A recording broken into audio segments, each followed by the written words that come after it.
After you set the price of your product or service, you have to communicate it in an effective way that supports your overall strategy. A simple framework for this is answering the questions who, what, why, when, and where.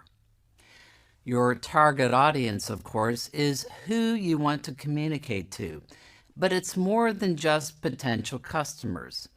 You also want to make sure your partners, such as distributors, understand your pricing structure. Generally speaking, you want to make your prices available to the public, including competitors. They may be setting their prices based on yours. What you communicate about pricing is much more than just the dollar amount. When a customer first sees the price, that's a critical time to remind them of the value they're getting for their money. Be sure to tell them about any discounts that might apply, or any other terms and conditions, such as shipping and handling charges. You want customers to have a complete and clear picture of your pricing. If they're confused about something, they may look elsewhere.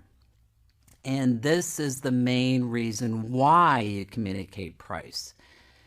Customers ask themselves a simple question: am I getting my money's worth?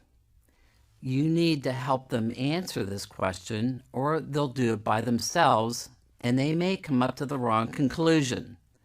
Customers try to calculate what they're getting by comparing the total value to the total price paid.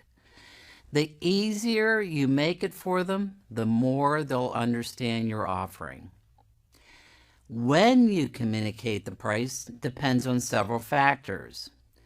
Remember the customer analysis and the steps of the buying process we talked about earlier?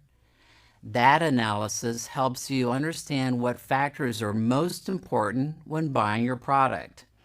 If price is the most important factor, then you must communicate price very early in the buying process.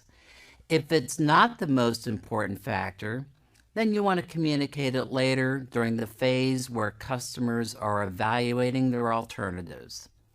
The key is to make sure they understand the value they get in all the features of the product or service before they get the price. Where you communicate price depends on the point of sale and where people go for information about your products. If customers do their research online, you'll need to have prices on a website, either yours or a distributor's. If your prices change very often, or you offer regular discounts, it may be best to disclose price at the same location where the customer buys the product.